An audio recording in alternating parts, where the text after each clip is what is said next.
So what you're about to see is the culmination of 4 straight days.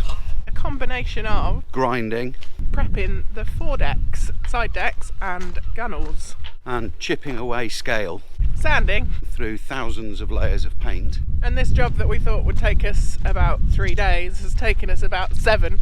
Unfortunately our needle gun wouldn't fit underneath the toe rails, so we've had to chip all the scale off by hand to get to a place where we can actually start painting the foredecks. But today we're finally ready to paint, so Melody should look a bit more presentable. From above at least. I'm Andy. I'm Melissa. And I'm Jack. And together we've spent the last year restoring our steel sailing yacht. Over the last year we've done most of the big metal work and welding. Most of the painting. And over this winter we're working on whatever jobs we can fit around the terrible weather here in North Wales. Once she's ready to float, we'll be setting off to sail around the world as a family. Come along with us on this epic journey. Well, welcome to another episode of Sailing Melody. Today, as you can see, the sun is shining, so Mum's going to work on the foredeck, and I'm going to write about rainforests. It's nice to be outside in the sunshine, but it's cold. I've got 2 hats, 2 pairs of trousers and lots of layers.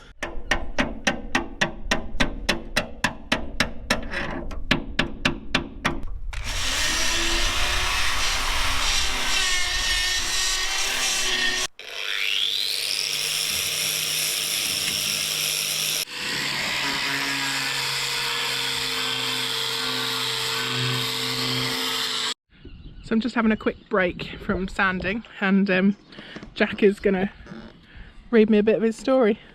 The Secret of the Jungle. Introduction. Thousands of years ago, there was a civilization called the Sony. A civilization too advanced for their time. They created stuff capable of destroying or creating anything. Their language was nearly identical to Latin. But one day, the jungle they lived in became a dangerous place, and the Sony disappeared. Many attempts were made to go into the jungle, but none made it out alive, apart from Sean Locke and his team. This is the story of Sean Locke.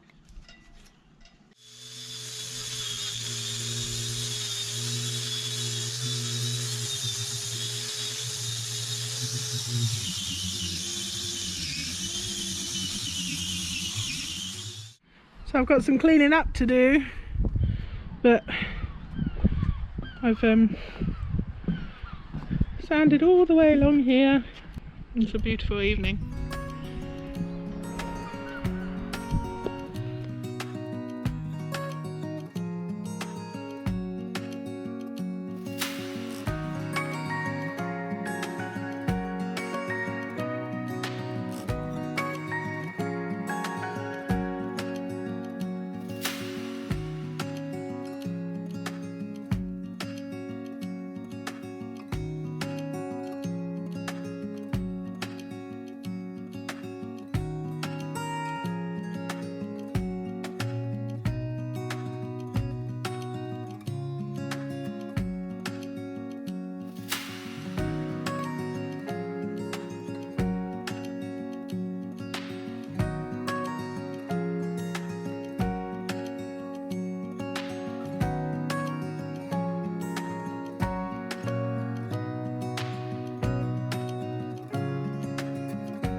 So Melissa's gone out with Jack to visit some friends from a homeschooling group, and I've been carrying on with these side decks and gunnels, trying to get rid of the last bits of flaky paint and scale and so on. The difficulty is getting underneath this lip, so I'll put this down a little minute and you can see the problem is getting up underneath here. As I was saying before the battery died on the GoPro, I've been doing a bit more since then. The difficulty we're having is getting underneath the gunnels here. I think I was just saying ideally shot blasting would be great, but we can't shot blast in the yard. They only wet blast, and it's not an option for lots of reasons that I've explained in other episodes. So we're doing it manually, which is fine. It's cheap because it's hand tools and graft. It just takes a bit of time and it's a bit awkward, and you end up with aching muscles at the end of the day. So I've been working along this port side gunnel today, trying to get as much of the flaky paint and bits and pieces of rust under there off as possible. Yeah, it's been pretty successful. There's going to be a little bit more to do tomorrow morning before we tackle the Melissa's done an amazing job already on the side decks and the gunnels and what have you, but I need to get under the lip kind of thing, which is a bit more awkward. So I'll be finishing this off tomorrow and tackling that side. And now we're sweeping up rigorously all the time. Most of the dust that we're putting up in the air isn't going up in the air because it's not windy, so it's just settling, and it's only paint dust anyway, so it's we're brushing that up and disposing of it correctly. And we only do jobs like this on a day where it's not going to blow down the yard. We can make a bit more mess here than we would do elsewhere, but we still wouldn't do a job like this on a windy day where it can go up and settle elsewhere. Rest assured, we are sort of taking that side of things seriously, which is why you sometimes see us doing jobs that look less important than things like this. Anyway, onwards and upwards. I'll tidy up here and we'll carry on tomorrow, I think. So we just got this parcel through the post, and we're going to do a bit of an unboxing, which we never normally do. Yeah. What on earth is this? It's a cool box. It's a very cool box. It's an awesome box. Goodness me. Wow. Wow. Right, so hang on, sit down. What have we got here? We've got a whole load of flap discs. Nice. We've got Scissors? some like forceps. Why do we need forceps? I don't know, but I'll find out in a minute. We're not doing surgery, are We've got some Butter Crunch almond sweeties. we? I've never tried them before. We've got specially formulated waterproof. Okay, so this is waterproof paste. This is a standoff. This says, I'm Andy, I'm Melissa, and I'm Jack, Sailing Melody. Ah. And that's a standoff for this. And this is a Weems and Plath mast headlight. We've got also here a diamond cutting wheel. Nice. Nice. A circular saw blade for cutting steel. Ooh. Cool, that looks like something a Bond villain would use, but we'll be using it. And some stuff for Jack, which are wooden turtle, monkey, and a Stegosaurus. That's amazing. That is amazing. And that box. There's Do I have the box? a letter there. I don't know whether And there's it's... a letter. Have a look at the letter. It says, hello, I used Raymarine wind instrument wire for the power up mast. Okay, so it's the instructions. Small gauge, 20 or 22 gauge, and it's and good quality, and it seems to be running the light just fine. I've included a circular saw blade from metal for stainless and carbon. They run on regular home gamer skill saw type. Okay, no special saw required. Maybe see you in an anchorage sometime soon, Eric. And that is amazing. Let me just try and get this out of the box. That is quality. That is absolutely stunning, and it's got. That's the automatic one, This is isn't the it? automatic one. Fabulous. Thank you very, very much. Yeah. Once again, thank you. And that, I think, that's supposed to go on there like that. That's so On cool. top of the mast. That's brilliant. It is brilliant, and I just want to have a look at how it's going to fit. Have you seen what's written on the top here? I think I just said that. And I'm Andy, I'm Melissa, and I'm Jack, Sailing Melody. So this is what we're going to use to mount it to the top of the mast. Let's have a quick look. So there is the top of the mast. Here's our VHF, which actually is fine.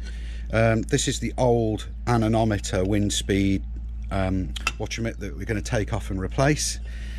So this is going to mount here like so, and then that means that we can screw the actual light unit to the top of it.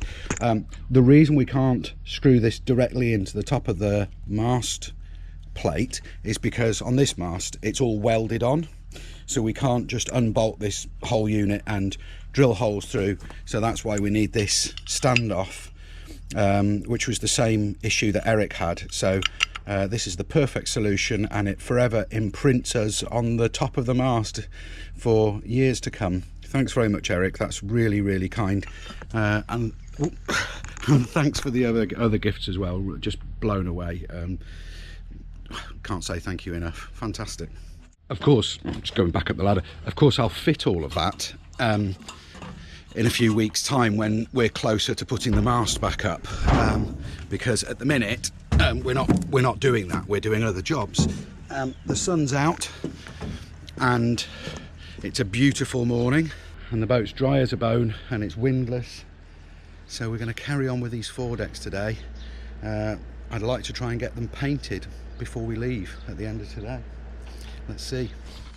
Just getting set up for the day, having a cup of tea. Removing these stanchion posts again to paint the tow rail, of course. Here's the issue. Stainless steel bolts hold these stanchion post feet on. I'll probably end up welding them on, but we can't weld at the minute because you know, we haven't got the welding equipment here, and we'll be bringing it here in a few weeks' time. So let's put them back on with the nuts and bolts. Now the problem is, this is painted in epoxy, of course, and when you put the nut and bolt through, eventually that epoxy chips away and you've got the old problem of contact between the stainless and the mild.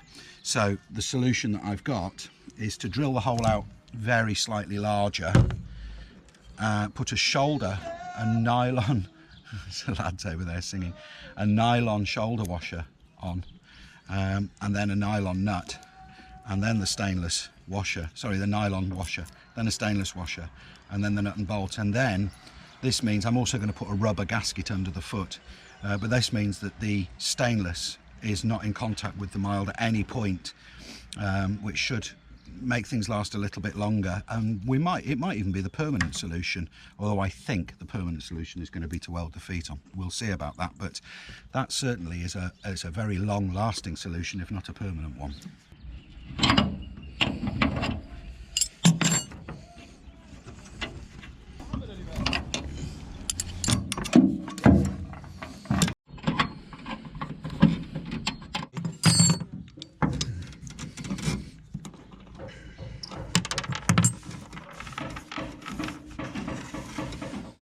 So lots of sanding and grinding and chipping and all sorts today, but not a lot of exciting stuff to film.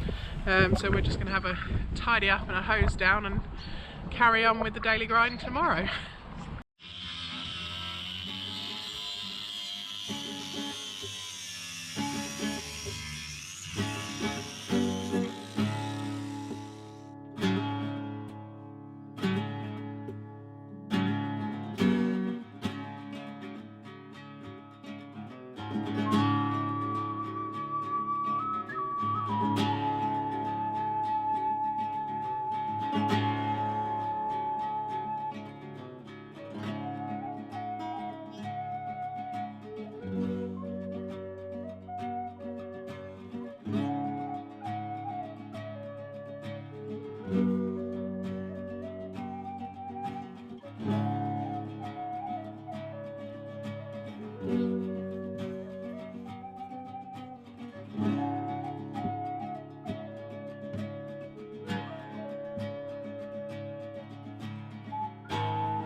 So what have we done in today's episode? Well, quite a bit. It was an outside day. As you can see, the two boards are inside and outside, and we've been able to work outside, yay, for a few days. So For quite a few days. Right, where are we at? Bowsprit, no, foredeck. Foredeck.